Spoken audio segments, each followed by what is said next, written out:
وقتتون بخیر. امیدوارم که حالتون خوب باشه. ما در تعقیب دیبیت های قبلی که در راستای اعلان این حکم بود که سپاه پاسداران نه موجودیت قانونی دارد نه مشروعیت انقلابی، دیبیت های خودمون رو ادامه میدیم برای اثبات این موضوع. اهمیت و مهمی این دیبیت ها که براترین شمشیر دست مردمان سرزمین ما میتواند باشد در نابودی اشغالگران آنوسی یهودی دولت ایرانی در این است که ما بفهمیم در خوانشی که از طرف مقابل داریم چه چیزی را بررسی میکنیم. نقش یک فرمانده این است که موقعیت دشمن را بررسی کند. به همین خاطر سعی میکنه که جواسیسی در صفوف دشمن داشته باشه. سعی میکنه کسایی رو برای شناسایی خطوط دشمن بفرسته.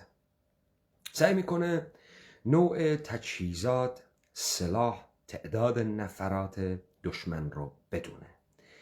سعی میکنه با فرستادن نفوذی هایی که در سپاه دشمن قرار داده اطلاعات ریز و درشت تحرکات دشمن را بداند.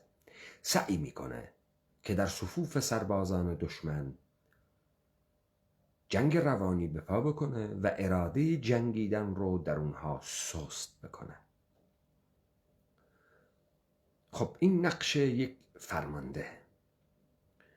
فرمانده توانا این کارها رو میکنه که میتونه فتوحات بزرگی رو به ارمغان بیاره که اکثریت شماها تا حدودی با این اصول آشنا هستید. پس اینی که شما دشمنی رو که باش دست به یقه میشید، دشمنی رو که گریزی از روبرویی با اون نیست رو بایستی مورد مطالعه قرار داده باشید تا بتونید با کمترین هزینه بیشترین دستاورد رو به دست بیارید. خب تمام ماهایی که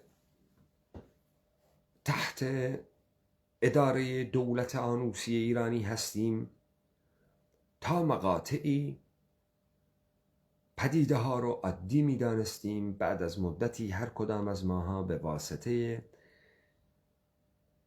بدی حالی که دچارمان می شد به این نقطه رسیدیم که با این حاکمیت بایستی در افتاد یا این حاکمیت روزگار ما را بد کرده است. اما اینی که ما توانش رو نداریم که در مقابل این حاکمیت بیستیم یا اصولا نمیدونیم که چرا حالمون بده، برمیگرده به این که ما توان تشخیص و بررسی دشمن رو نداریم و این باعث میشه که ما هزینه های گزافی پرداخت بکنیم و نتونیم درست با دشمن خود روبرو بشیم. حالا بذارید من از مثالهای ساده‌ای آغاز بکنم. شما بارهای بار دیدید و شنیدید، حتی در روابط فیما بین دو تا زوج، که یک نفر از این زوجین در کوران زندگی یواش یواش خیلی چیزها رو قبول میکنه. مثلا به خاطر اینکه بتونه زندگی رو حفظ بکنه و جایگاه خودش رو به عنوان شوهر یا زن حفظ بکنه، خیلی از اتهاماتی که برش وارد میشه رو قبول میکنه. مثلا اینکه تنبله، مثلا اینکه کمکاره، مثلا اینکه آشپزیش خوب نیست، مثلا اینکه مرد زندگی مثل دیگران نیست، درآمدش کمه، فلان رفتارش بده، سال روز تولد یادش نیست، آدم فراموشکاریه، بازیگوشه، رفیق باز، همین ها را قبول میکنه. ولی وقتی به یک اتهام بزرگی میرسه که این اتهام باعث از هم پاشیدگی و از دست رفتن موقعیت زندگیش میشه، در مقابل شما یک موضع سفت و سخت میگیره. مثلا این که بهش اگه خانم باشه بهش بگی که شما خیانت کردی، اگه آقا باشه بگی که خیانت کردی. این نوع از اتهامات بسیار سنگینیه. ته این اتهام ماندگاری خانواده رو در پی نداره. به همین خاطر شما با یک واکنش بنیادی تر روبرو میشی، یا طرف در لاک دفاعی فرو میره و میخواد ثابت بکنه که این خیانت رو نکرده، یا طرف از یک منظر بسیار تهاجمی با مسئله برخورد میکنه. حالا من نمونه های دیگر رو مطرح میکنم که ما بیشتر این فضا رو درک بکنیم. ببینید همین سربند پندمی کرونا دوستی نقل میکرد که در کرمانشاه پیرمردی اومده بود بانک و ایشون مجبور شد چند سرفه بکنه و تمام مردمانی که تو بانک بودن از این آقا فاصله گرفتن. پیرمرد از فاصله که دیگران ازش گرفتن پاسخ داد که من دیشب تریاک کشیدم، کرونا ندارم. خب این به شما چه چیز میگه؟ اینه که کسی حاضر باشه به خودش اعتیاد به یک ماده مخدر رو به نام تریاک نسبت بده، بسیار بهتر از اینیه که موجی از یک مریضی وحشتناک به نام کرونایی که عامل مرگ همگی میشه و باعث میشه دیگران آقا رو به طور کلی ترک بکنن، بهتر از داشتن کروناست. چون این آقا کلن طرد میشه و امکان داره باش برخوردهای بسیار شدیدی بکنن، لذا اعتیاد رو به جان میخره تا طرد شدگی رو نداشته باشه. خب اگه ما اینها رو فهمیدیم، وقت به مثال بزرگتر برمیگردیم. سپاه پاسداران خودش به مردم یاد میده که سپاه پول مردم ایران رو میبره و در لبنان و فلسطین و یمن و عراق و افغانستان و اینجور جاها خرج میکنه و این عامل فقره. چراغی که به خانه رواست به مسجد حرام است. سپاه خودش یاد میده به دیگران از طریق علیرضا نوریزاده و از طریق سازگارا و از طریق وایس آف آمریکا و از طریق BBC به دیگران یاد میده که سپاه پاسداران یک اختاپوس اقتصادی است، داره تمامی شبکه‌های و رگه‌های اقتصادی جامعه رو میبلعه و سپاه یک نیروی نظامیه و نباید در امور اقتصادی دخالت بکنه. بعد شما میبینید برمیگردن میگن که سپاه پاسداران در تمامی دستگاه‌های حاکمیتی و سیاسی نفوذ کرده و سپاه پاسداران یک نیروی نظامیه، نبایستی دخالت بکنه، کار او حفظ امنیت مرزهای کشوره و نبایستی دخالت بکنه در سیاست. خب یک سپاهی وقتی با شما مواجه میشه همین اتهامات رو قبول میکنه، من میخنده. بعضی مواقع اولا عده‌ایشون که اصلا کلا تو رو چه میدونم نادیده میگیرن، یا عده‌ایشون سعی میکنن با تو باب گفتگو رو باز بکنن و سعی میکنن از مقوله امنیت ملی، از عمق استراتژیک، از بودجه امنیتی صحبت کنن. مثلا میگه که خب ایران اگر 20 میلیارد دلار درآمد داشته باشه در سال، به عنوان یک کشور احتیاج به 2 میلیارد بودجه دفاعی داره. این بودجه دفاعی رو ما میتونیم هزینه بکنیم برای ارتش، به تجهیزات ارتش، به روز کردن تجهیزات ارتش و نیروهای مسلح، و بخشی از اینو ما میتونیم مثلا که داریم برای بازوهای نیابتی خودمون خرج بکنیم که تأمین امنیت داخلی برای ما بکنه. اینا جزء بودجه های امنیتیه و شما نمیتونید مورد پرسش واقع بکنید. همه جای دنیا اینطوریه. خب میبینید اینا پاسخهایی دارند. از اون جایی هم که ما توانی نداریم که در مقابل اینا بیستیم، اینا هر روز هیولاتر و بزرگتر و بزرگتر میشن. این حرفا رو یاد ما میدن و ما تکرار میکنیم و ما فکر میکنیم که حرفای خیلی بزرگی زدیم، حرفایی زدیم که یک سپاهی رو به لرزه در میاره، در صورتی که اینطوری نیست. ما هی داریم میگیم تو تنبلی، تو کار نمی کنی، تو آرایش نمی کنی، تو موهاتو شونه نمی کنی، تو مرد شلخته‌ای هستی. خب همش داریم اینا رو میگیم، بهش نمیگیم تو خیانت کردی. اون همه اینها رو میپذیره، میگه حوصله نداشتم، میگه همون نرفتم، میگه که دل دمق ندارم، میگه که فلان. اما چه چیز سپاه پاسداران رو وادار به سکوت میکنه؟ چه چیز سپاه پاسداران رو در ابژگی قرار میده؟ پرسش بنیادینی که سپاه پاسداران، راستی تو اینا رو از کجا آوردی؟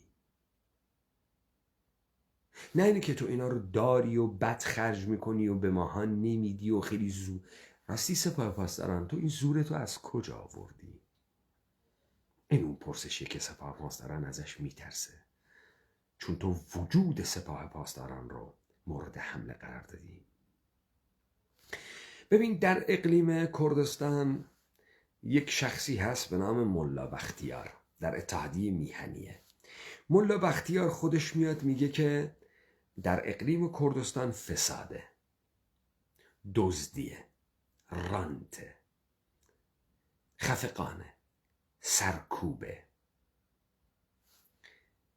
اما همین اقلیم کردستان اگر مورد تهدید حکومت مرکزی واقع بشه، من نفر اول در صف جبهه ها میروم و از این حکومت فاسد بی اراده رانتیر دفاع میکنم. همین خیلی دستاورد بزرگی ما نبایستی از دست بدیم.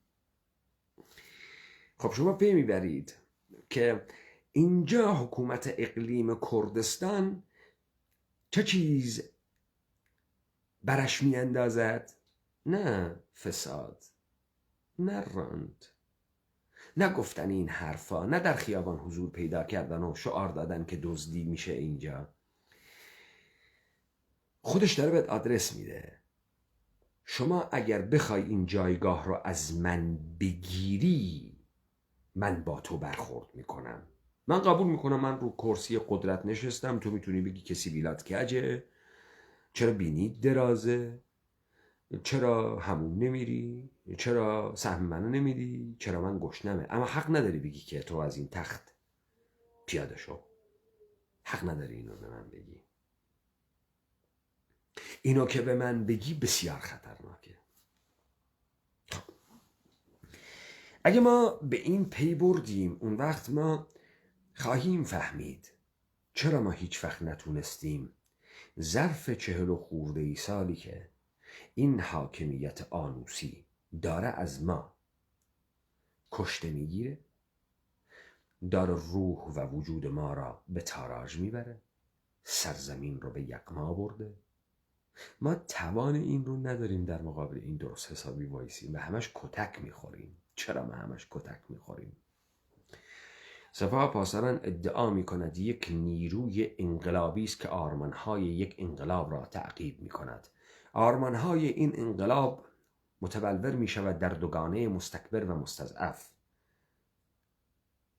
جنگ تا رفع فتنه در عالم،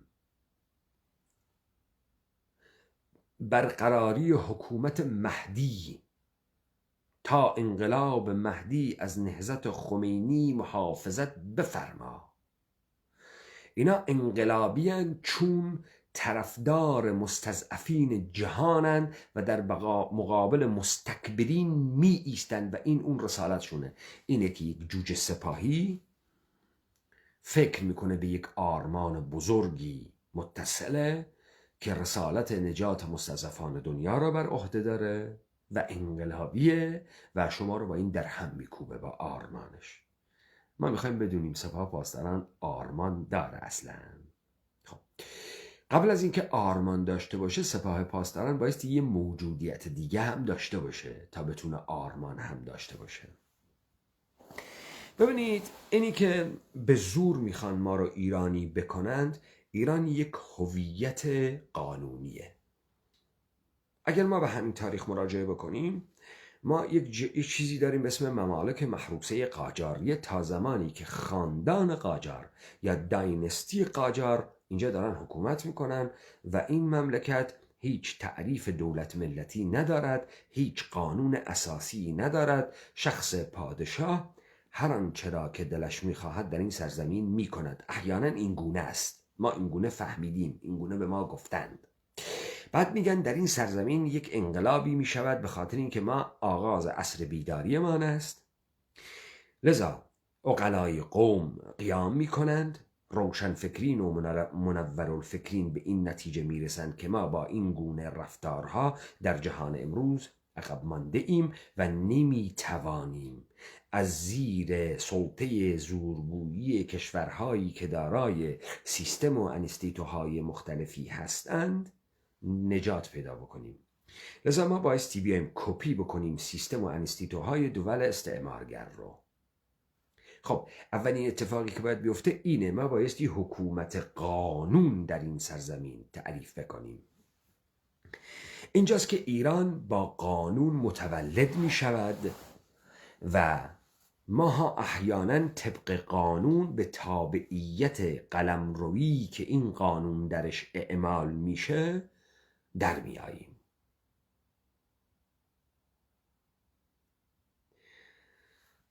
یعنی این قانون است که من رو احیانا با یک سیستانی، با یک مازندرانی احیانا هموطن میکنه، نه چیز دیگه ای، نه هیچ چیز دیگه ای.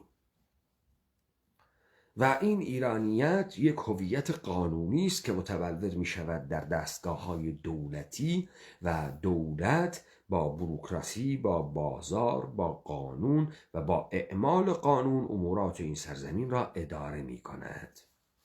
اگر تا اینجا ما اینو فهمیدیم، از این به بعدم این حکومت هایی که می آیند، سازوکاری که قانون مشخص می کند این است که اینها مشروعیت خود را از آراء مردم می گیرند.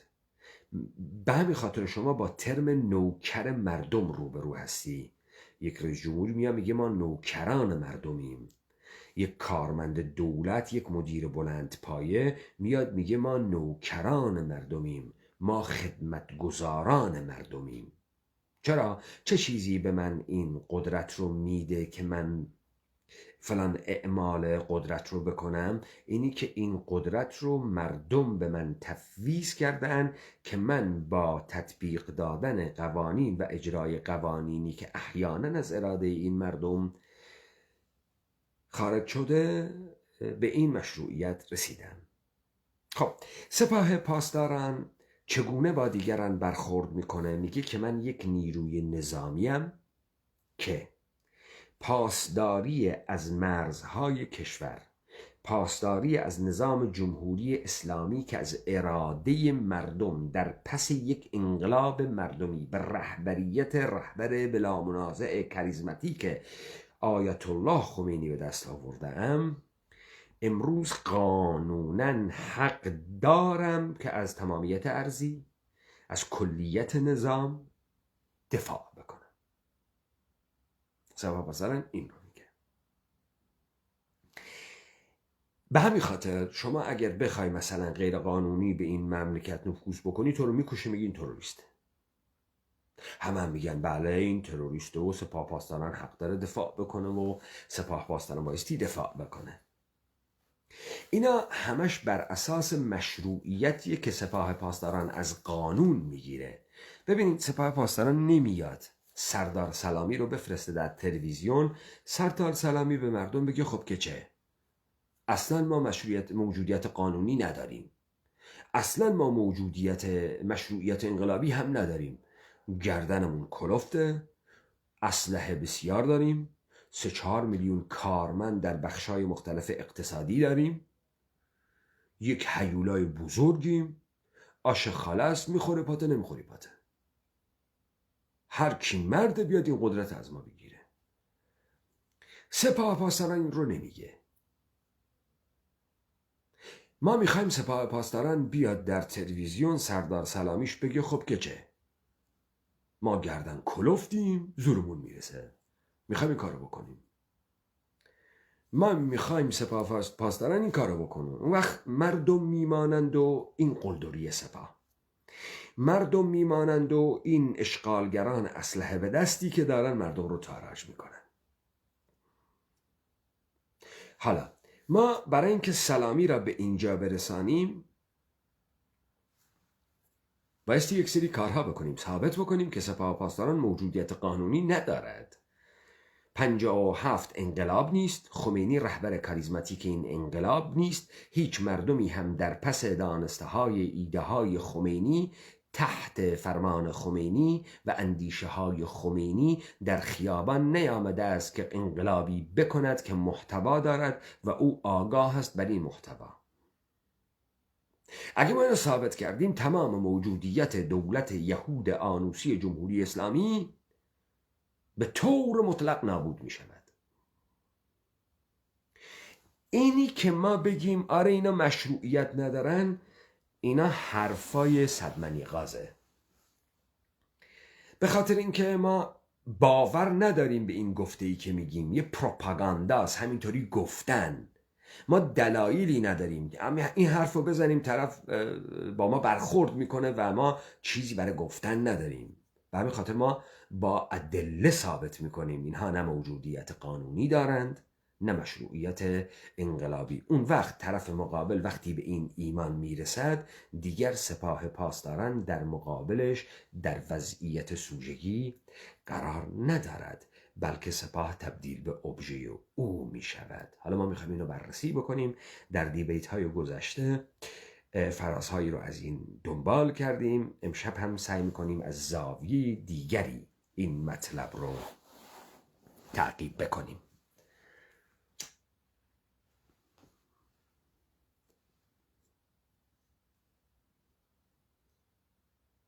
یه چیز دیگه هم هست و اون این که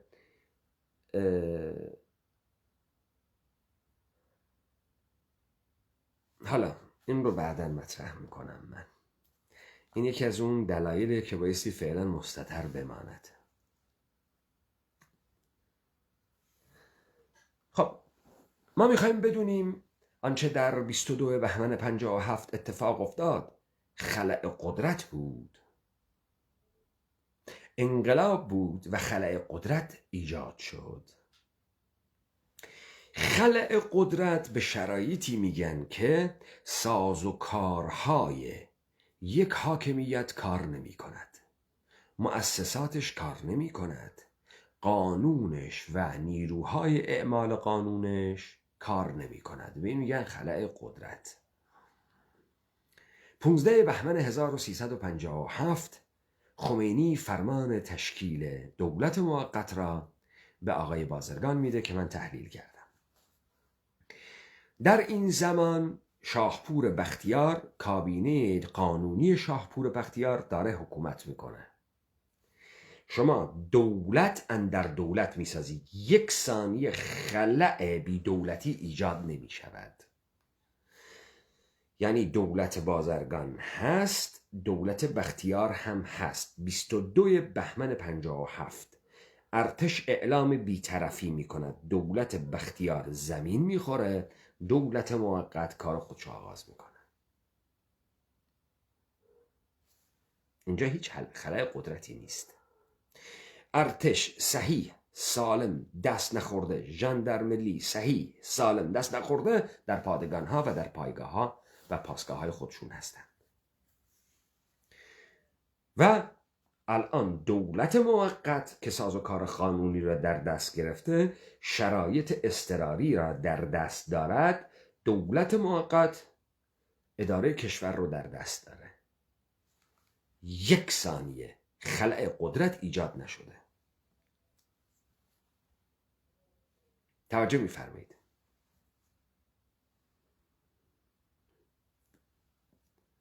چرا این خلأ قدرت مهمه؟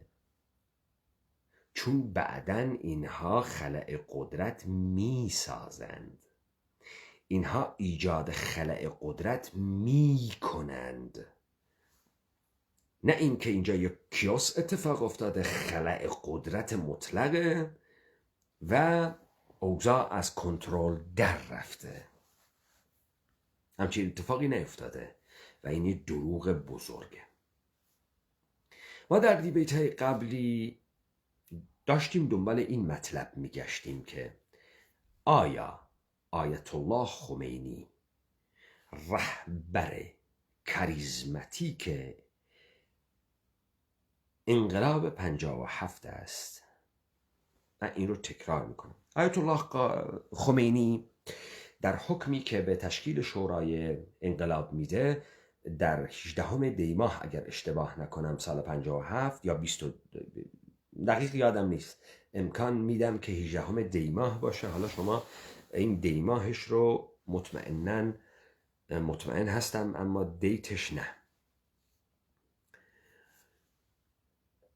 چه در اون حکمی که به فرمان به تشکیل شورای انقلاب میده، چه در حکمی که به آقای بازرگان میده، آقای خمینی به خاطر اینکه بگه که کیه و چه چیزی این قدرت رو به او میده که همچین فرمانی را صادر بکنه، تأسی میکند به آرایی که در پس نمایش مردم و حضور مردم با قید اکثریت قاطع به اتفاق، توجه داشته باشید، با قید اکثریت قاطع به اتفاق اومدن و این نمایندگی رو به خمینی دادن. خب پی بردن به این یک سری چیزها میخواد.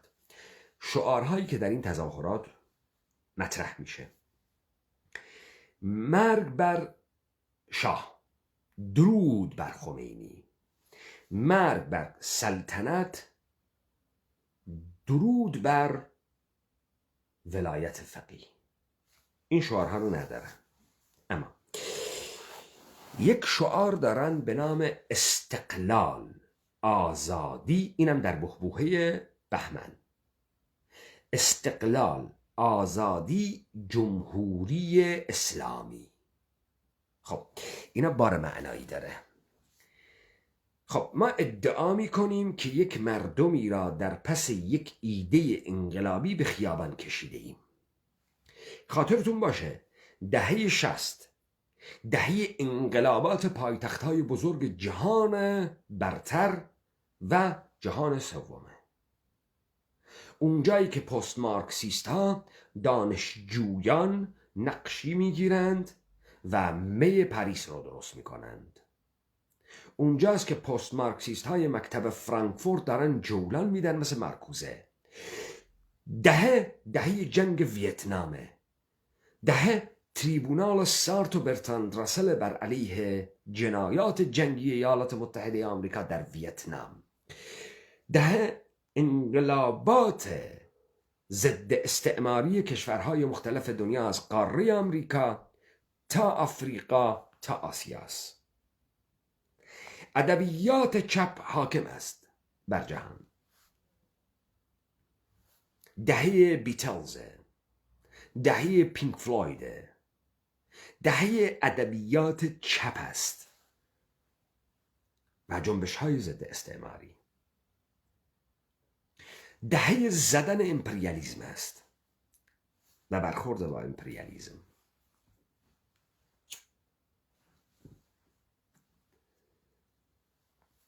میگویند آیت الله خمینی مردم را با این دستاویزها به انقلاب کشند. گفت شاه دست نشانده از نوکر اجانب است. قانون کپیتولاسیون. وقتی میگه استقلال یعنی ایران مستقل نیست و مستعمر است. آزادی یعنی از ریوق بردگی به در می آید. جمهوری اسلامی یعنی این مردم می داند این جمهوری اسلامی، این یوتوپیا چه شکلی است. وقتی ما به مقوله استقلال و آزادی برمیگردیم،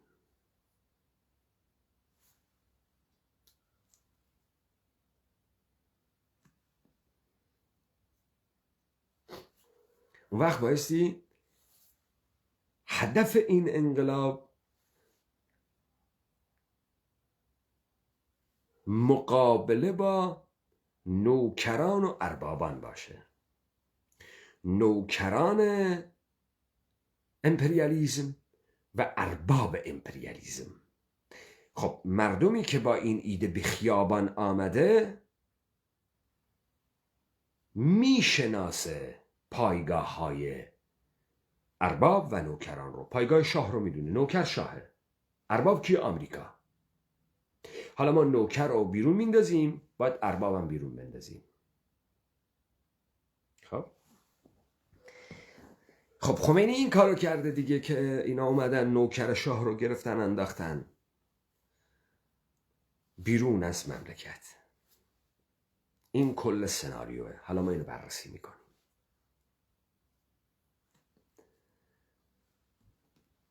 خبرگزاری مهر. یه مطلب به تاریخ، اگه اجازه بدید من از عینکم استفاده بکنم و از خبرگزاری مهر سپاه پاسداران مطلبی رو برای شما بخونم.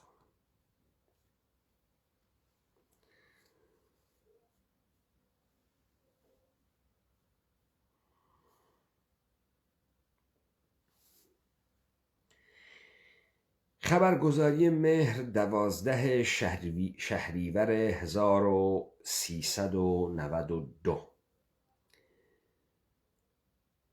گزارش تحلیلی تاریخی مهر. چگونگی تسخیر سفارت آمریکا در 25 بهمن 57 توسط چریک‌های فدایی خلق دستور امام برای خروج تسخیر کنندگان از سفارت توسط ابراهیم یزدی. خب این اون مطلب خبرگزاری مهر.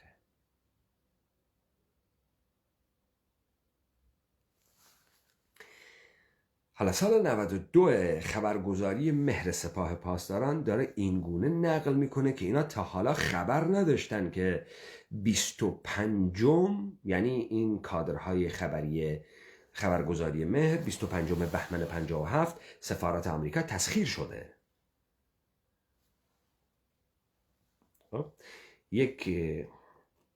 و حالا اینها ناگهان پی میبرن توسط گزارش یک عکاس فرانسوی که آقا ایشون میگه که یه بار دیگه هم سفارت رو گرفتن. من نمیدونم کیا بودن ولی گرفتن. مطلب اینجاست و طولانی، من نمیخونم چون میخوام یک فکت دیگه ارائه بدم، بعد به این مطلب برمیگردم.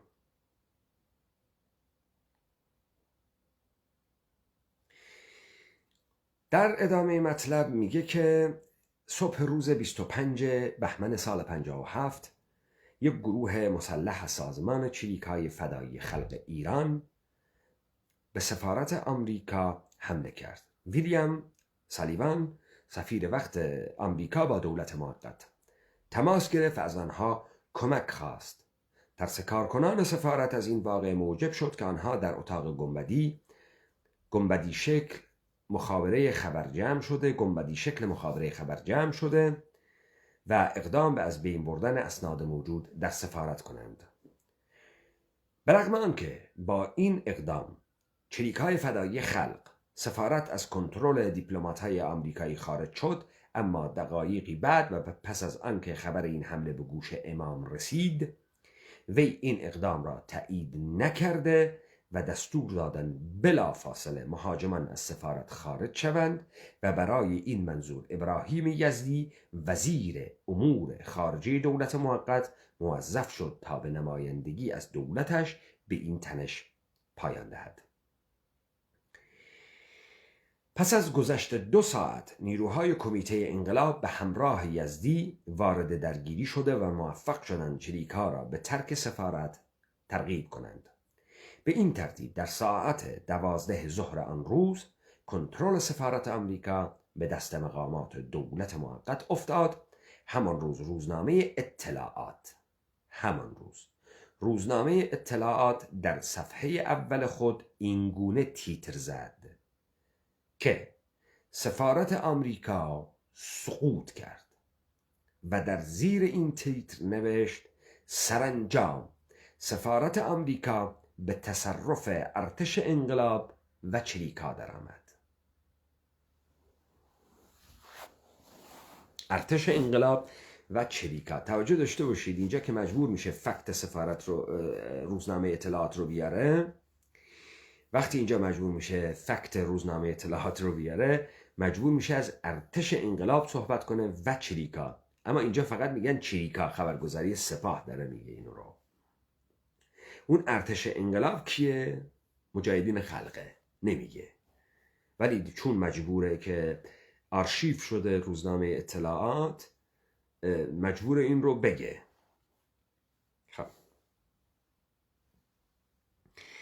بعد میگه از این رو برای بررسی ابعاد این واقعی مهم تاریخ انقلاب با یعقوب توکلی محقق، مورخ، مدرس و کارشناس مسائل سیاسی به گفتگو نشستیم تا از چگونگی تسخیر لانه جاسوسی را برای اولین بار و توسط چریک‌های فدایی خلق ایران و اینکه چرا امام خمینی تسخیر اول لانه جاسوسی را تایید نکرده اند، اما چند ماه بعد ضمن تایید تسخیر دوم لانه جاسوسی توسط دانشجویان آن را به انقلاب دوم جمهوری اسلامی تعبیر کردن مطلع شویم.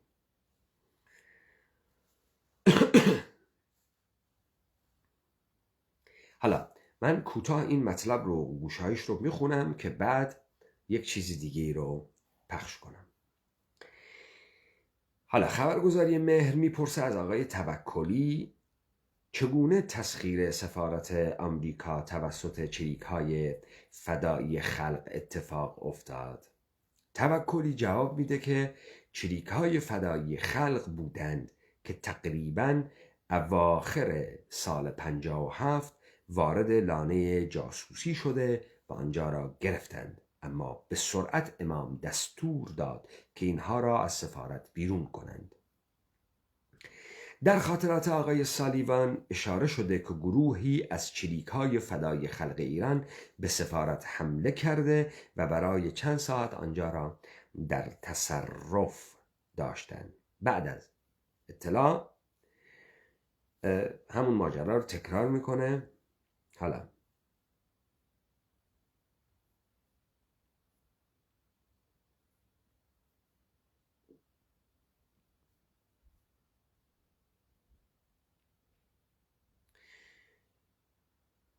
این حرفای توکلی رو ما میذاریم، حرفای جالبی میزنه، اما قبل از اینکه توکلی حرفاش رو و سلیمی نمین رو بیاریم در مورد اینها صحبت بکنه، من یک مطلب دیگه رو برای شما مطرح بکنم.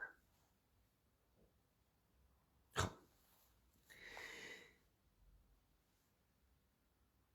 ما دیتا ها رو مطرح کنیم، بعد من تحلیل خواهم کرد تا شما سوالات در ذهنتون پا بگیره. فکر میکنم اکثریت قریب اتفاق مردم نمیدانند همچین اتفاقی افتاده. 25 بهمن 57 سفارت آمریکا رو تسخیر کردند. حالا گوش میدیم مصاحبه آقای حسین دهباشی با ابراهیم اصغرزاده، دانشجوی پیرو خط امام، اصلاح طلب امروزی. آقای اصغرزاده داره با حسین دهباشی در تاریخ شفاهی مصاحبه میکنه. گوش بدیم این ماجرا رو. جامعه روحانیت مبارز رو پروانه براش بگیریم. من توی کمیته همین جهت روی استقلالی که شما در واقع برای جنبش دانشجو قائل بودید، ایشون هم به جهت روحانیت قائل بود. اون اشتباه بود. من برداشت آیت الله مهدوی کنی رو خودشونم گفتم که اشتباهه. شما عنوان جنبش دانشجویی که اون موقع خودتون رو مستقل می‌دونستین قائل بودین که لیست ندید، نماینده ندید. نه این انحصار طلبی تو ما بود که هم معتقد بودیم جنبشیم و هم می‌خواستیم مثل حزب عمل کنیم. حرفای ما با مهندس بازرگان تو جلسه از این جنس هم بود، یعنی سیاست اقتصادی، سیاست‌هایی که برمیگشت به اینکه چگونه این انقلاب تثبیت میشه. شما طبیعتاً هم غالب‌تر بودین. خب امام خمینی از 15 خرداد این رو هی تکرار کرده بود که اینها انگلیس از امریکا بدتره، امریکا از شوروی بدتره، ولی بعد از انقلاب تبدیل.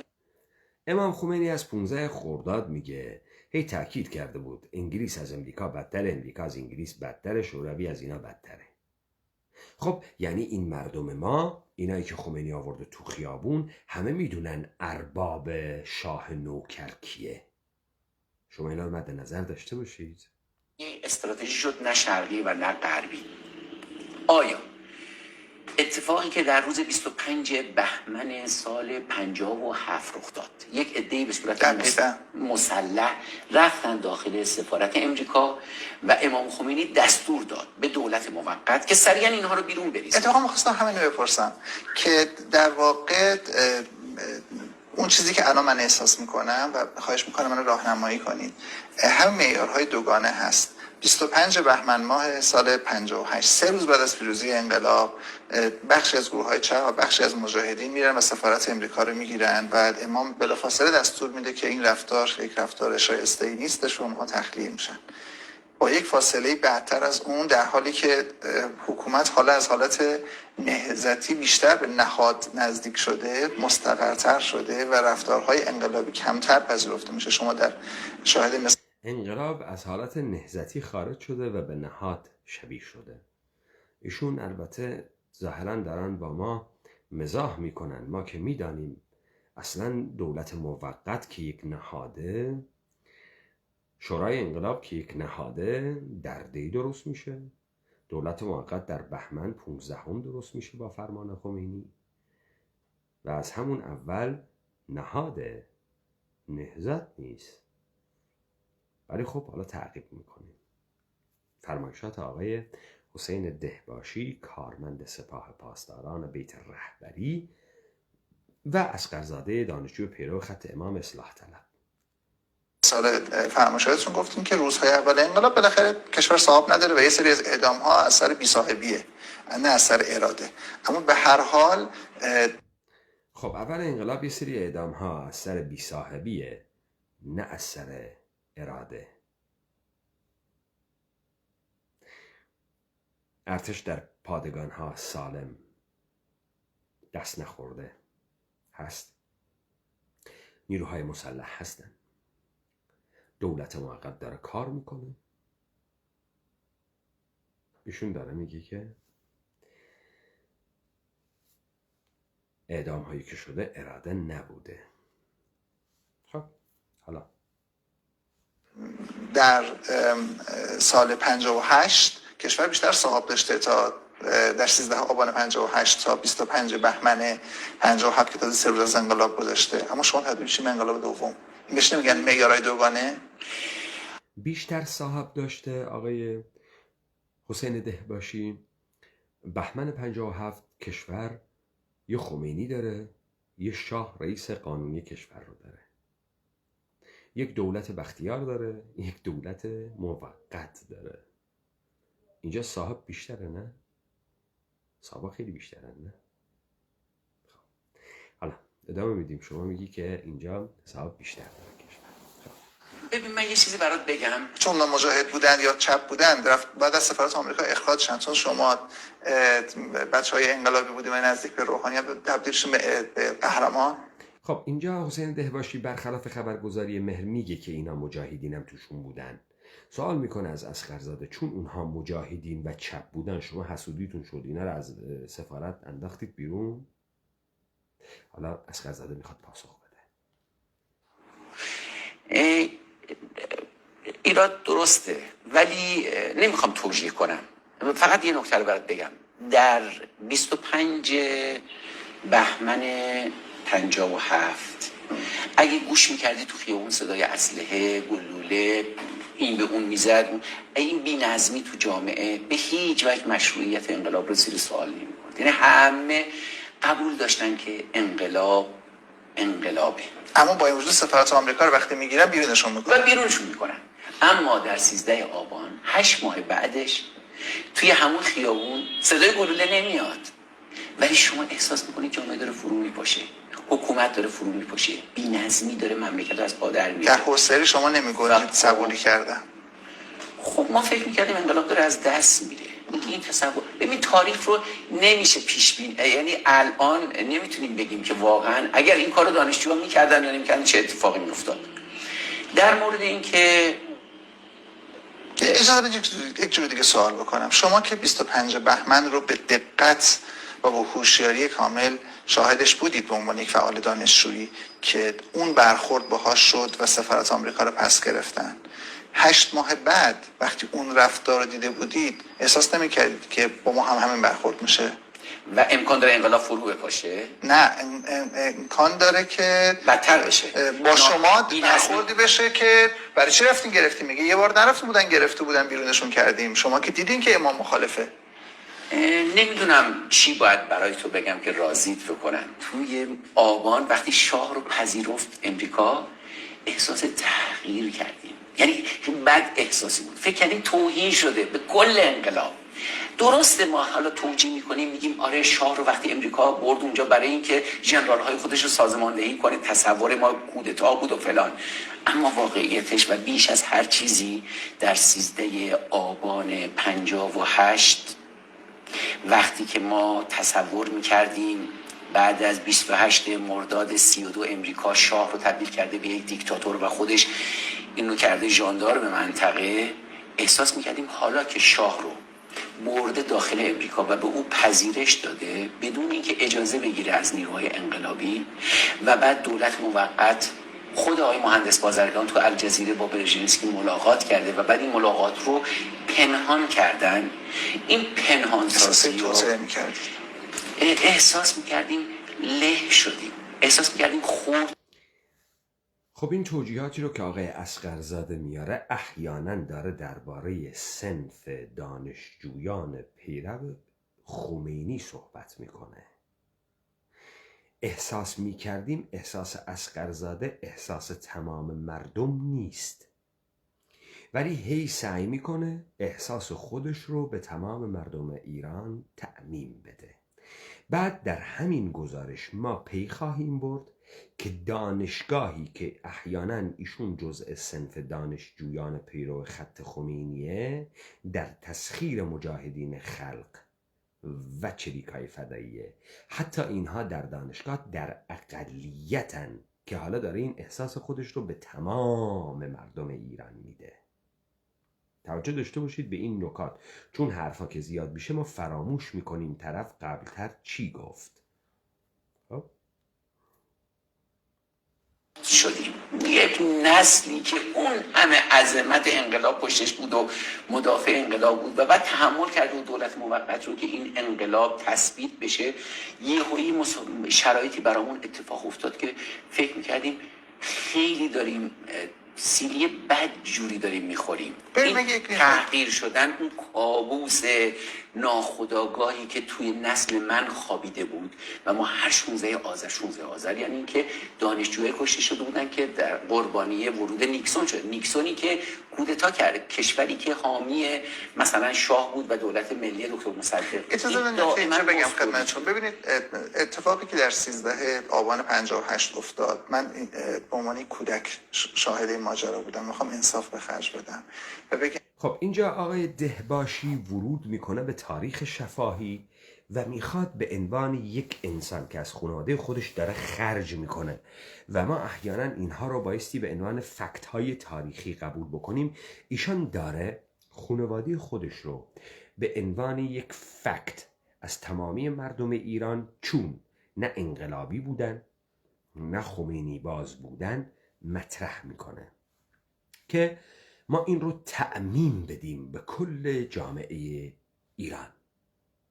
خب این بسیار حرکت زیرکانه است در فریب ذهن مخاطب. ایشون از یک جزء کوچک خانوادشه به کل جمعیت ایران میرسه که اینا حتی اگر هم طرفدار خمینی نیستند، انقلابی هم نیستند در روند نمایش‌های خیابانی موافقند، با اعدام ها موافقند. چرا این حرف رو میزنه؟ به خاطر اینکه وقت ما بر نگردیم بگیم که شما یه عده 4 تا دانشجوی پیرو خط امام تمام مردم جامعه نبودید، شما در دانشگاه هم در اقلیت بودید. خب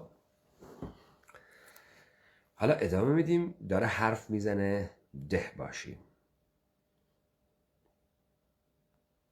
یعنی که دقیقا آن چیزی بود که جامعه ایران میخواست. خانواده من به عنوان خانواده‌ای که پیشینه انقلابی اصلا نداشت بسیار خوشحال بود از اینکه این اتفاق افتاده. من حتی میخوام این انصاف بدم که در مقابل اعدام ها هم کسی ناراحت نبود، حتی خانواده های انقلابی، خانواده های غیر انقلابی.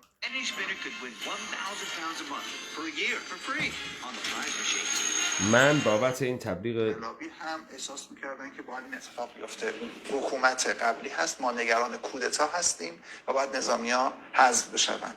و صرف نظر از موضعی که حضرت امام گرفتن در تایید انقلابیونی که شما بودین برفتین سفارت امریکا رو گرفتین، من یادم هست این موجهای عظیم استقبال عمومی انسانی. خب پشت بند این که دوباره بخواد اثبات بکنه که این حرکت مردمیه، میگه موجهای عظیم انسانی که در حمایت شما، من شاهد اینی بودم، بچه بودم، میومدن دم سفارت. خب ما تا حالا به این نتیجه میرسیم که مردم ایران در پس شعار استقلال، آزادی، جمهوری اسلامی احیانا استعمار ستیز، استکبار ستیزند و برای تحقق این آرمان به خیابان آمدن. بزرگ ارتشداران شاهنشاه آریامهر محمد رضای پهلوی رو نوکر آمریکا میدانند، از مملکت بیرون انداختن، حالا نوبت اربابشونه. اصلا در اصل تو بایستی ارباب رو بیرون بندازی. به همین خاطر این مردم همیشه در صحنه میان تو خیابان حمایت میکنند از این کار. شما این رو در نظر داشته باشید، ما به ایرادات اینجاها برمیگردیم. اجازه بدید تموم شه.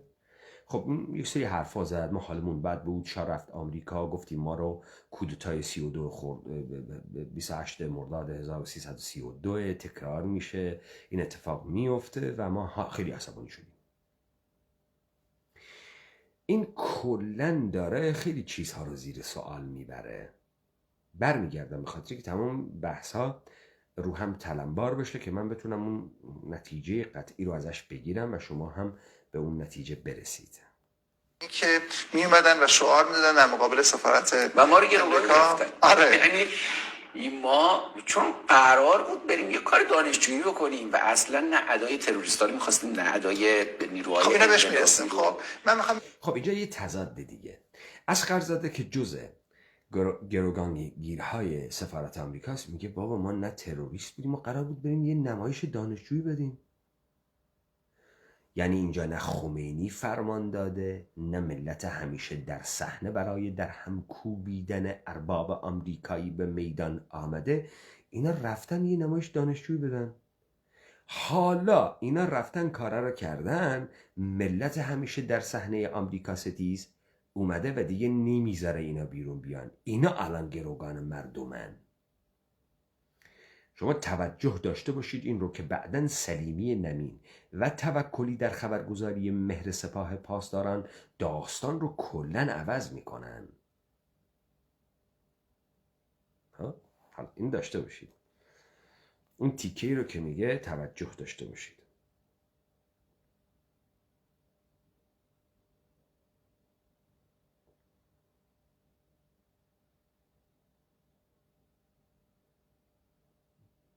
با برژینسکی ملاقات کرده و بعد این ملاقات رو پنهان کردن. این پنهان سازی رو احساس میکردیم له شدیم، احساس میکردیم خرد شدیم. یک نسلی که اون همه عظمت انقلاب پشتش بود و مدافع انقلاب بود و بعد تحمل کرد و دولت موقت رو که این انقلاب تثبیت بشه، یه شرایطی برامون اتفاق افتاد که فکر میکردیم خیلی داریم سیلی بد جوری داریم میخوریم. این تحقیر شدن، اون کابوس ناخودآگاهی که توی نسل من خوابیده بود و ما هر 16 آذر یعنی اینکه دانشجوهای کشته شده بودن که در قربانی ورود نیکسون شد. نیکسونی که کودتا کرد، کشوری که حامی مثلا شاه بود و دولت ملی دکتر مصدق. اجازه بدید اینجا بگم خدمتتون. ببینید اتفاقی که در 13 آبان 58 افتاد، من به عنوان کودک شاهد این ماجرا بودم. میخوام انصاف به خرج بدم و بگم که دقیقاً آن چیزی بود که جامعه ایران میخواست. خانواده من به عنوان خانواده‌ای که پیشین انقلابی اصلا نداشت بسیار خوشحال بود از اینکه این اتفاق افتاده. من حتی میخوام این انصاف رو بدم که در مقابل اعدام ها هم کسی ناراحت نبود. حتی خانواده‌های انقلابی، خانواده‌های غیر انقلابی هم احساس می‌کردن که باید این اتفاق بیفته. حکومت قبلی هست، ما نگران کودتا هستیم و باید نظامی‌ها حذف بشوند. و صرف نظر از موضعی که حضرت امام گرفتن در تایید انقلابیونی که شما بودین برفتین سفارت آمریکا رو گرفتین، من یادم هست این موجهای عظیم استقبال عمومی انسانی که میومدن و شعار میدادن در مقابل سفارت و ما رو گرفتن. آره. یعنی ما چون قرار بود بریم یه کار دانشجویی بکنیم و اصلا نه ادای تروریستا رو می‌خواستیم نه ادای نیروهای. خب اینا بهش میرسیم. خب من میخوام بگم که این کاری که شما انجام دادید مورد اقبال عمومی قرار گرفتش. دانشجوی خط امام افشا کن شعار عمومی بود. همه جامعه، حتی کسانی که عرض شود که ته دلشون موافق هم نبودن، در مقابل این اقبال عمومی و سراسری کل جامعه مجبور به سکوت شدن. در اینها من اصلا تردیدی ندارم. همه خوشحال شدن از اینکه همه، یا بگیم که اون چیزی که دیده میشد، اون اکثریت خوشحال شد. من اینجا اصلاح کنم، همه رو من میگم تمامی نهادهای مدنی، احزاب، گروه‌های مبارز و انقلابی و روشنفکران، نهضت آزادی در 15 آبان اطلاعیه داد. دقیقا. اطلاعیه اولی که من نوشتم برای دانشجوهای خط امام این بود که ما به عنوان اعتراض اینجا رو گرفتیم. اطلاعیه نهضت آزادی بود که این مبارزه ضد امریکایی باید تعمیق شود. دقیقاً. و باید ریشه‌های امپریالیسم در کشور خشکانده شود. بله. بنابراین شما به جایی رسوندید که آقای مهندس صحابی از مهندس بازرگان عبور کرده بود و بخشی از نهضت آزادی انشعاب کرد. خب اما اجازه بدید این زمین است. خب اما یه سوال بکنم. نمیدونم چون این ماجرا رو واقعا امروز داریم در پس این همه سالها رو میپرسیم از شما. صرف نظر از این اقبال عمومی، این نکته که شما فرمایید که جامعه یک لحظه احساس تأخیر کرد، جامعه شاید احساس میکرد که نیاز به یک خون جدید داره، نیاز به این قلب نیاز به یک تپش جدید داره، نیاز به یک شوک جدید داره. اما این هم بود که احساس میکردید که در تابستان آن سال وقتی که رفتید، اون اردوهای جهادی بود، دانشگاه رفتن و برگشتن، دیدن که دانشگاه افتاده دست چپ‌ها، دانشگاه افتاده سمت مجاهدین و از جریان رهبری موج. خب شما رفتید اومدید دیدید دانشگاه دست شما نیست. شما که الان شدید تمام مردم ایران. توی میگفتی دغدغه داشتیم، انقلاب رو میبردن، میخواستین هی تعمیم بدی به مردم ایران. اینجا حسین دهکشی بهت میگه شما دانشگاه رو از دست دادید. چریک‌ها و مجاهدین دانشگاه در دستشون بود. خب آقای اسقرزاده ادامه میدیم. انقلابیت و رادیکالیسم جا افتادید و حالا برای اینکه دوباره سوار شید احساس میکردید که باید یک ضربه اینطوری بزنید، یا احساس میکردید که برای اینکه مهندس بازرگان رو چپش بکنیم نیاز به یک روش اینطوری داریم، چون در مقابل استعفاهای قبلی امام نپذیرفته و حالا ضربه‌ای بزنیم که دیگه نتونه استعفاشو قبول کنه. میتونه این انگیزه ها وجود داشته باشه، من نفی نمی‌کنم. ببین من نمی‌خوام چیزی رو پنهان کنم. وجود داشت، وجود نداشت. این علت بود، بهانه بود. اگر ببین اینجا خیلی به هم نزدیکه، یعنی نمیتونم بگم واقعا اگر شاه رو نمیبرد امریکا، سفارت امریکا اشغال نمیشد. امکان داشت یه گروه دیگه این کارو بکنه، حتی گروهی با رفتار خشن‌تری حمله نظامی بکنه، با اسلحه امریکایی‌ها رو بکشه. به خاطر اینکه امریکا دائما تحمیل میکرد، کنگره امریکا اطلاعیه میداد، برخورد میکرد، حرف میزد، ولی انتقال شاه به امریکا اوج این تحقیر شدگی بود. اینکه آیا در کنار این عوامل دیگه زمینه ساز نبود؟ انتقال شاه به آمریکا نبود. شاه به آمریکا مسافرت کرد و برای پزشکی. ما تصورمون این بود. ما تصور نه، خود امریکا هم چنین تصوری نداشتن. یعنی امریکایی‌ها سفارت امریکا تو اسنادشون هست که اگه شاه اجازه ورود بهش بدید اینجا باید اول ما رو نجات بدید. امکان داره نه مخالف بودم، اما خب همین خب این تناقض‌گویی ها چه چیزی رو به شما میگه؟ من برمیگردم به حرفایی که سایت مهر از قول توکلی داره میگه.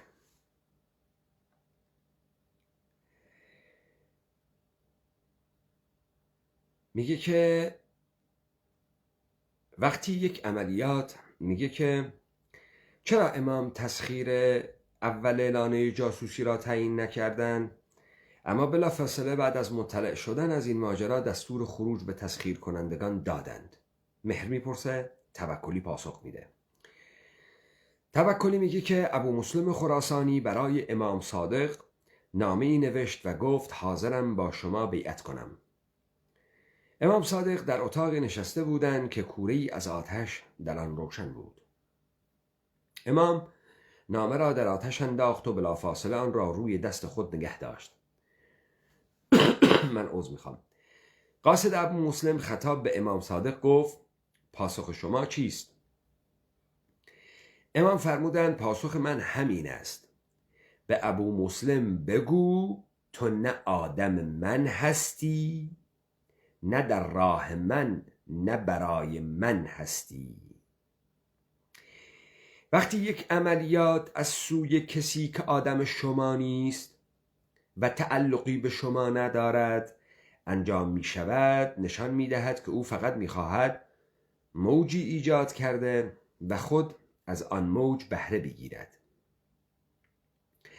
در زمانی که انقلاب نوپا بود، این اقدام باعث می شد که در مسیر انقلاب بحران ایجاد شود، چنان که اقدام سازمان چریک‌های فدایی خلق برای قدرت بخشیدن به سازمان چریک‌ها بود. ممکن نبود چریک فدایی خلق که در کردستان علیه نیروهای ما می جنگید و قاعده ترکمن صحرا را برای تجزیه کشور ایجاد می کردند بخواهند سفارت آمریکا را در مسیر انقلاب تسخیر کنند. داره دروغ میگه. 25 بهمن چریکای فدایی چه میکنند؟ قائله ترکمن صحرا به این چه ربطی داره؟ الان کردستان الان چه ربطی داره؟ 25 بهمن 57، 3 روز بعد از اعلام بیطرفی ارتش. داره دروغ میگه. خب حالا ادامه میدیم. قطعا این اقدامات در مسیر منافع انقلاب نبود و این هوشمندی امام خمینی که اجازه ندادند هر کسی کشور را به سمت بحران ببرد. سازمان چریکای فدای خلق در آن زمان حتی مسئله ارتش خلقی را مطرح کرده بود تا ارتش منحل شود و به واسطه ارتش خلقی کشور اداره شود. اما این ارتش خلقی که آنها ادعا می کردند به این معنی بود که ارتش و نظام کشور به دست چریک‌های خلق بیفتد. وقتی شاخه نظامی یک کشور به دست افراد این چنینی می افتاد، در کشور بحران آفرینی می شود. به همین خاطر هر چقدر تلاش کردند امام زیر بار منحل کردن ارتش نرفت. این نشان دهنده هوشمندی امام در تشخیص مسائل بود که کاملا هم درست است. خب توکلی بونش این بود که خب اگه چریکای فدایی میگرفتن، اینا در مسیر موج سواری برای خودشون از این استفاده میکردن. چریکای فدایی در قاله ترکمن و کردستان هم دیدیم که منافع خودشون رو تعقیب میکنن و با مثالی که از امام صادق آورد گفت تو ابو مسلم نه آدم منی، نه برای منی، نه در مسیر منی. لذا خمینی گفت که اینا در مسیر من نیستن و تسخیر اعلانه جاسوسی را مشروع ندانست و اینا را در آورد. خب اینجا الان سوالات بزرگی مطرح میشه که من در آینده در ادامه خوندن این مطلب بهش میپردازم. این برای ذهن من و شماهایی که مخاطب این نوع گفته ها هستیم حداقل این قیاس رو درست میکنه که خب راست میگه. به قولی دیگی که برای من نجوشه میخوام سر سگ توش بجوشه. سفارت آمریکا رو خمینی که اشغال نکرده، مجاهدین خلق و چریکا کردن. خمینی بایستی تخلیه میکرد اینها تا خودش بره در 13 آبان 58 تسخیر کنه که کردیتش مال خودش باشه. خیلی چیز خوبیه، راست میگه. میدونید ایراد کار کجاست؟ ایراد کار در محتوای انقلابه، نه در این منفعتگرایی. ما حالا بایستی عینکامون رو عوض کنیم، سوال رو اینگونه مطرح کنیم: اگر آیت الله خمینی رهبر انقلاب ضد استعماری مردم ایران بر علیه رژیم دست نشانده پهلوی هستند، بایستی از صبح اعلام بی‌طرفی ارتش از تمامی نهادها، از تمامی هیکلها و نمادهای استعمار عبور می‌کردند. خب شما می‌بینید اینجا مردم غائبند، مردمی نیست. همون مردم همیشه در صحنه‌ای که شعار میده در خیابون احیانا انقلاب کرده، اینجا نیست که بره نمادهایی رو بزنه. چرا؟ این مردم مگه آگاه نیستند؟ مگر این مردم رو خمینی انقلابی نکرده؟ مگر این مردم نیستند که متنفرن از ارباب آمریکایی و کپیتالاسیون و شاه دست نشانده؟ و مگر اینا نیستند که شیعیان حسینند و انقلاب مهدی میخواهند و با امپریالیزم خمینی که ساخت خوششون میاد و در افتادن؟ حالا خمینی به عنوان رهبری که این ذهنیت رو در ذهن مردم ساخته، چگونه میتواند جلو مردمی را بگیرد که تعقیب ایده های او را میکنند؟ چگونه خمینی میتواند برخلاف ادعای خود رفتار بکند و مردم با خمینی برخورد نکنند؟ چگونه خمینی به خودش جرأت میده به مردمی که گفته با استعمار در بیفتید و این مردم رفتن با ارباب استعمار که آمریکایی است، که آمریکاست، در افتادن؟ حالا خمینی میگه غلط کردید در افتادید. مگه میشه همچی چیزی؟ مگر امکان دارد همچین کاری بکنن؟ مثل اینی که خامنه ای رهبر جمهوری اسلامیه، فردا ریشاشو ستیغه کنه، در تلویزیون ملی صدا و سیمای جمهوری اسلامی بابا کرم برقصه، بعد احیانا 4 تا پاسدار از این خامنه ای نمیپرسن: خامنه ای تو که گفتی ما مسلمان شیعه ایم و تو ولی مسلمینی و این رفتاره چی داری میکنی؟ ریشو چرا زدی؟ چرا غیر میدی تو تلویزیون؟ خب خامنه ای حتما جرأت نمیکنه این کار رو بکنه. خامنه ای حتما جرأت نمیکنه عمامش رو برداره کت شوال تنش کنه، چون رهبریتش رو از دست میده. خمینی ادعا میکنه رهبر یک انقلاب او این انقلاب را به وجود آورده است. اصغرزاده میگه ما از 42 حرفای خمینی که میگفت آمریکا از انگلیس بدتره، انگلیس از آمریکا بدتره، شوروی از همشون بدتره، باش برخورد کردیم و اینو میدونستیم. شما انقلاب کردی که آمریکا و امپریالیسم رو باش مقابله بکنی. خمینی چطور جرأت میکنی در مقابل آمریکا ستیزی بیستی؟ چطور این کار رو میتونی بکنی و آب از آب تکون نمیخوره؟ دولت موقت تو میره نیروهای مسلح رو که سفارت رو گرفتن و اقدام غیر قانونی کردن رو بیرون میکنه، ولی چه کار میکنه؟ اینا رو دستگیر میکنه. مگه تو نمیگی اینا مجرمن؟ چرا دستگیر نمیکنی؟ توکلی در پایان میگه اینا نیروهای شوروی بودند. این که بدتر شد که شوروی الان نیرو مسلح هم داره. چطوری شما با نیروهای مسلح شوروی برخورد نمی کنید؟ ببینید، تمام تلاش ما اینه ثابت بکنیم خمینی رهبر انقلاب نیست. انقلابی صورت نگرفته است، ایشون هم رهبر بلا منازع و کاریزماتیک نیست و این انقلاب اصلا محتوا نداره، دروغ دارن میگن.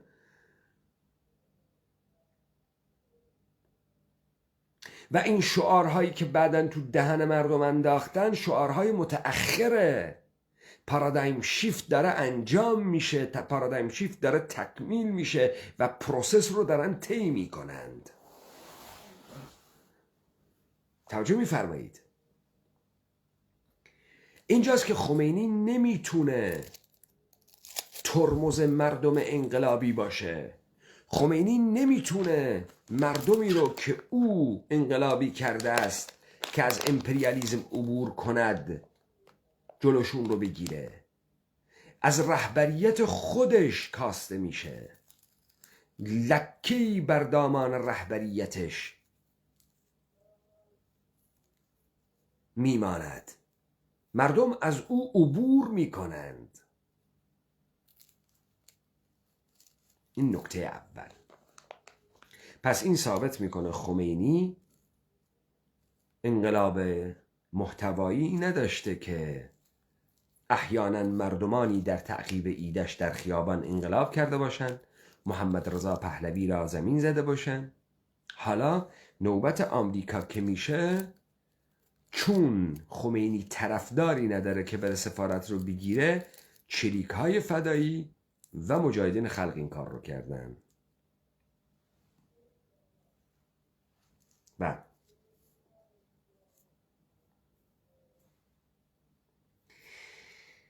چریک‌های فدایی و مجاهدین خلق یک گروه از مردمان این سرزمینند که احیانا از قبل با متون مارکسیستی آشنا هستند. لذا دوگانه سرمایه‌دار و پرولتر رو دارند. دوگانه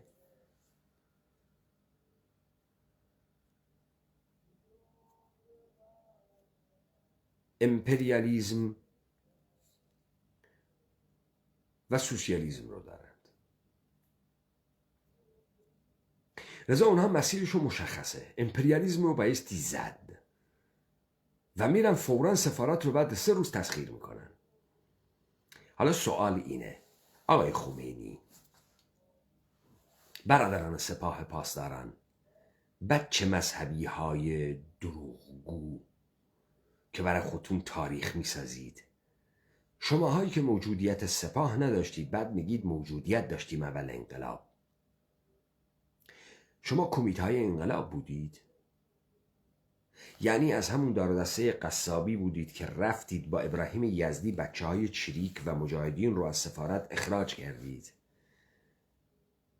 بچه های نهضت حسینی، سربازان مستضعفان جهان، انسانهای انقلابی که هنوز موجودیت ندارید اما به دروغ میگید دارید، الان شما بایستی قبل از همه کسی 22 بهمن سفارت آمریکا را میگرفتید.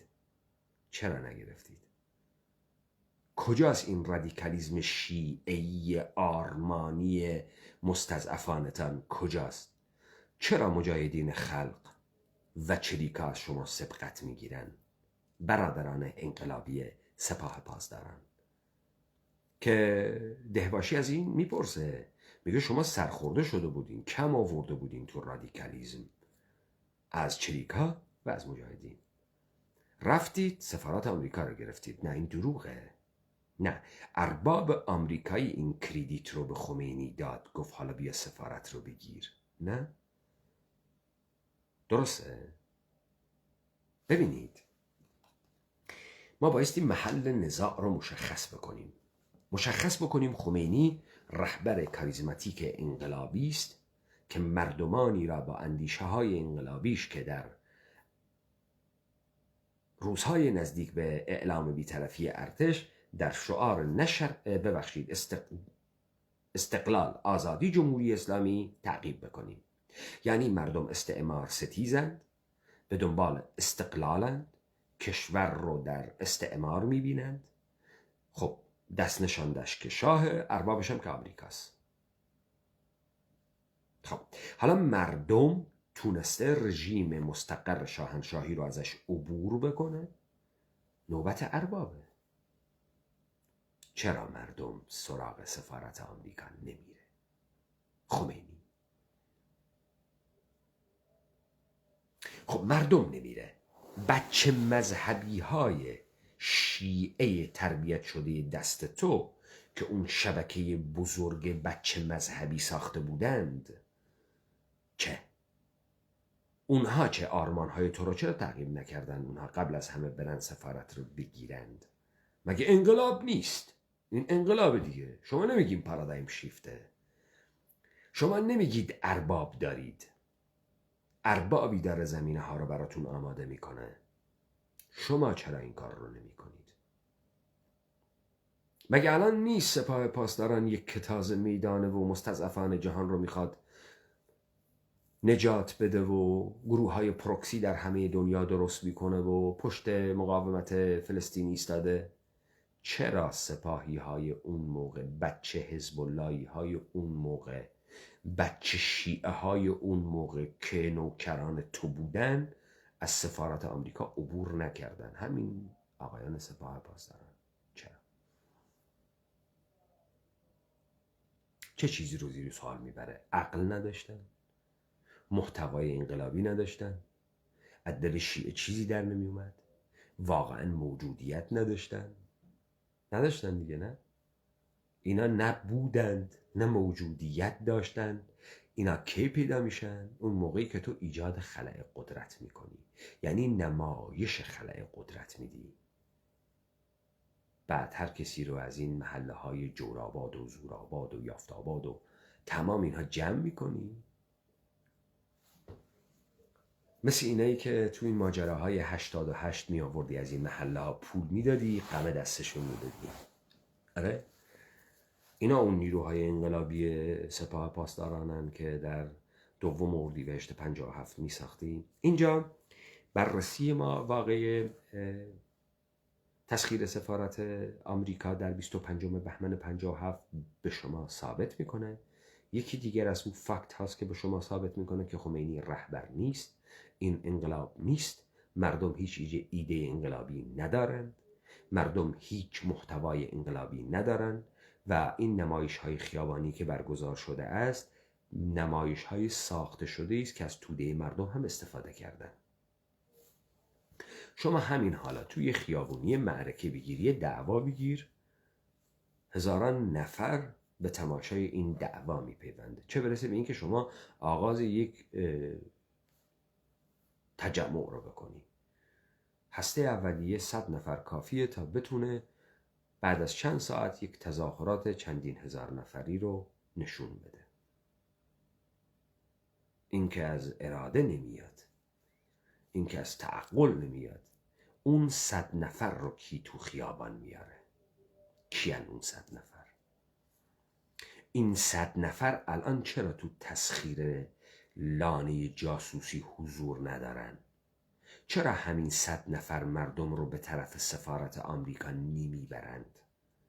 کیان اونایی که در 13 آبان جمعیتی رو جمع میکنن در سفارت میبرند؟ اینجا انقلابی بودن خمینی زیر سوال بزرگیه. نیروهای انقلابی بچه شیعه که ادعا میکنن بودن و امروز به نام بچه شیعه بودن و مذهبی بودن این مملکت رو چاپیدن، خودشون و پدرانشون کجا اینجا حضور ندارن؟ چرا حضور ندارن؟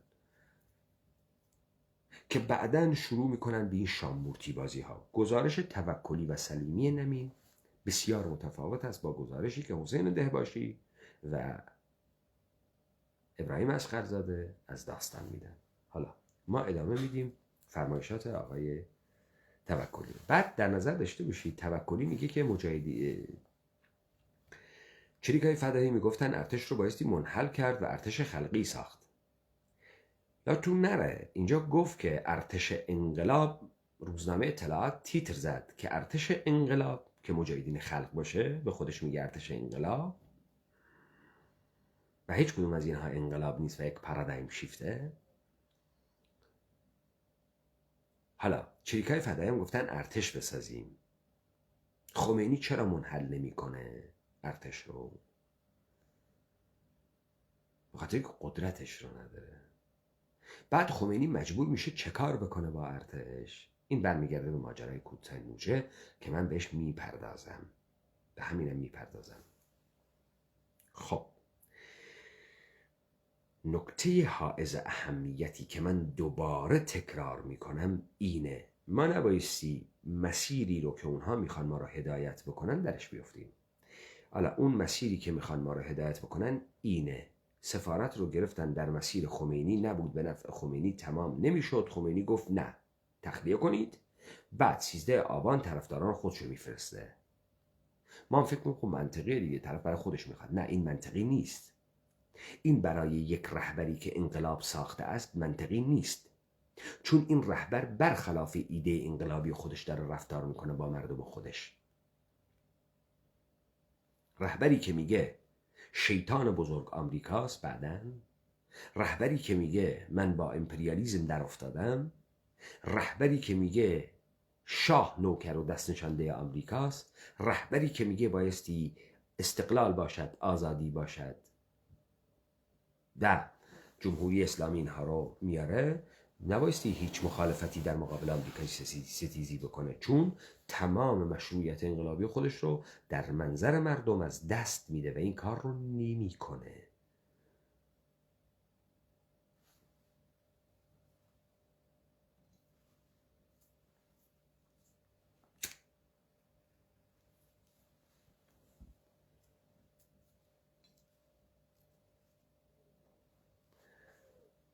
خب این از بابت آقای خمینی.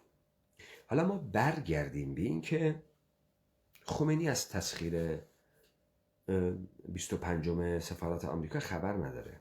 برگردیم به این که این تظاهرات رو عناصر خمینی راه میندازن، شاگردان خمینی، کسانی که خمینی اونها رو محتوای سیاسی داده تا به قیام رسانده و بعد اینها میشن بچه انقلاب و بچه بسیجی و بچه کمیته‌ای و بچه سپاهی و خب این بچه های شیعه باز الان کجا هستن؟ چرا اینا سبقت نگرفتن از چریکا و مجاهدین؟ اگر اینا انقلابی بودن، اگر اینا محتوا داشتن، نه اگر اصلا وجود داشتن، کجان اینا؟ اگر اینا مزدور نیستن، مزدور دولت موقت نیستند که بعداً هم موجودیت قانونی ندارن ولی از بودجه عمومی شروع به سازماندهی و کارمندگیری و مزدورگیری تحت نام سپاه پاسداران میکنن، بعد انقلابی بودنم کاری نداره که ریشاتو نمیترشی، پیرنتو میندازی رو شلوارت، 2 انگشتر عقیق در امامزاده میخری، هر چقدر قیافت کریهتر و دهاتیتر و زشتر سپاهیتر. درسته؟ کاری نداره که.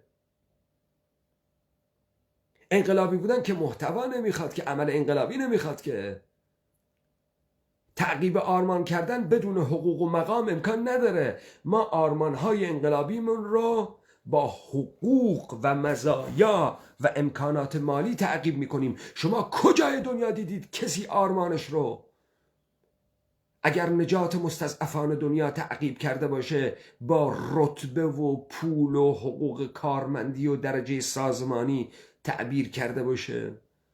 کجای دنیا دیدید؟ به این میگن انقلابیگری. اگه تو کارمند دولتی، تو بابت تعقیب آرمانت حقوق نمیگیری. آرمان زمانی مهمه و مردم برای آرمان تو احترام قائل میشن که تو این بهای تعقیب آرمانت رو از مردم نخوای. یه ایثاری در تو بوده باشه برای تعقیب این آرمان که خیر عمومی را در پی دارد. تو که کارمند سپاهی با بودجه 120 میلیونی درست میشی در 2 اردیبهشت 58، دیگه داری کدوم آرمان رو تعقیب میکنی؟ تو اون جاهایی که بایستی گذر بکنی از ارباب آمریکایی چرا حضور نداری؟ چرا بعد تمام اینها رو کپی میکنی؟ تو دوگانه استکبار، مستضعف و مستکبر رو نداری در این مقطع. بعد به تقلید مجاهدین خلق و به تقلید چریکای فدایی اینها رو میسازی. خب این نشون میده این انقلاب نیست، یه پارادایم شیفته. بعد یه عده رو با خودتون هماهنگ کردید که نشون بدید انقلابه. همون کاری که خامنه ای داره میکنه. چون مردم نیست، حالا دهباشی میگه من از خانواده خودم، چون انقلابی نبوده مردمم دیگه مثل خانواده من بوده. چون اینجا مردم نیست، تو بایستی یه نمونه از این مردم بدی. کیه مردم؟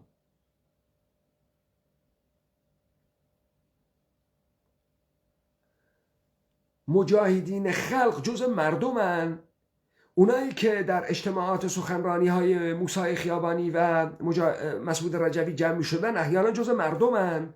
فراخوان 400-500 هزار نفری فدایان خلق، اونا مردمن. یا یواش یواش این شمایی که با ایجاد این فضا یه مردمی هم میسازی برای خودت.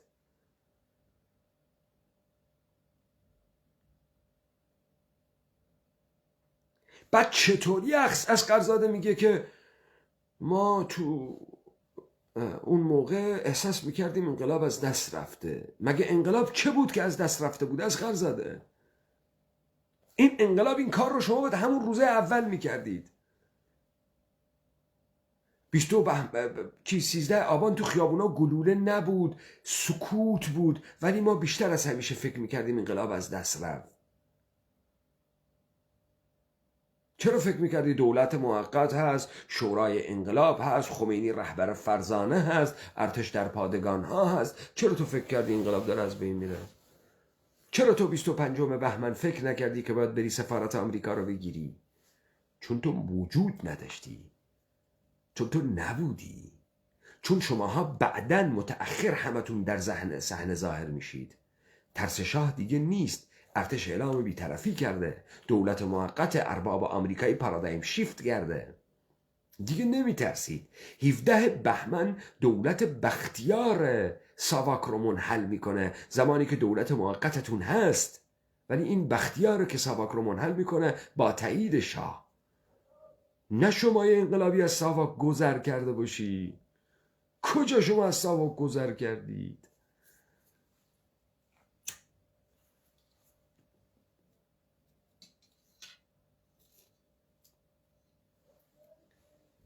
خب ما با استفاده از این مقطع برگی دیگر از شامورتی بازی ها و شارلاتانی های جمهوری نامشروع غیر قانونی اسلامی، سپاه پاسداران ناموجود قانونی و نامشروع انقلابی را برداشتیم. حالا اینها باید بیان پاسخ بدن یک رهبر انقلابی که مردمی را در بردگانه امپریالیزم و مستضعف، استکبار و استضعاف هدایت کرده، چگونه جرأت میکنه جلو موج استکبار ستیزی مردم را بگیرد. اونم در مقطعی که هیچ قدرتی نداره، هیچ تثبیتی هم نکرده، هیچ نهادی هم نداره تثبیتش کرده باشن. تمامیت این قدرت از ذهنیتی است که مردم از خیرخواهی این آقا دارن. چطور جرأت میکنم چی کاری بکنه؟ این دو حالت داره: یا مردمی موجود نیست و ارباب کسی دیگری است و خمینی به پشتگرمی این ارباب داره این فرمان رو میده،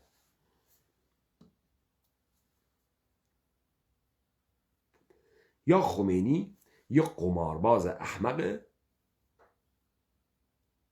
که خطرات این موضوع رو بررسی نکرد و همچین دستوری داد.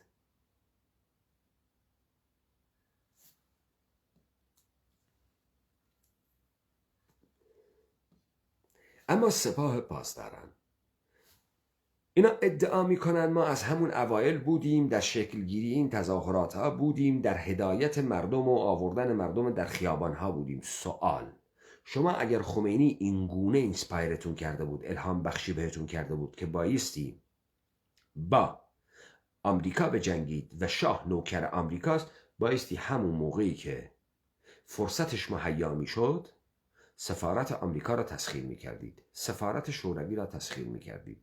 شما ادعا میکنید چریکای فدایی بازوان شوروی بودن. چه فرقی با شاه داشتن؟ همون روز اول تکلیف اینا هم روشن میکردید. شما که اکثریت و اغلبیت مردم رو داشتی. خمینی میگه که اکثریت قاطع به اتفاق آراء مردم رو پشت سر داره. یه مشت بچه فدایی به راحتی توسط این مردم شما خورده میشد. چرا این کار نکردید تا این مولود غیر قانونی نامشروع انقلابیت رو به نام سپاه پاسداران با پولهای مردمان این مملکت از کوره دهاتها و مناطق محروم و گتوها بیاری مسلح کنی به جون اینها بندازی؟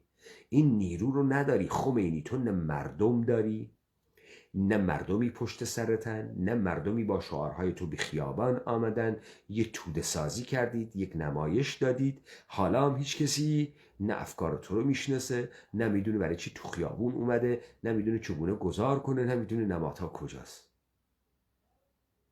اما یک عده مارکسیست که با ادبیات مارکسیستی آشنان، تحت نفوذ جنبش‌های دانشجویان جهان هستند و کمپین چپ هستن و اردوگاه چپ هستن، میدونن که بایستی برن حساب آمریکا رو مشخص بکنن و آمریکا ستیزی خودشون رو نشون بدن، مثل تمام مردم دنیایی که در مقابل آمریکا در جنگ ویتنام به خیابان آمد. مثل فرخزادی که در شو تلویزیونی ملی ایران از شهره پرسید در ویتنام چه خبر؟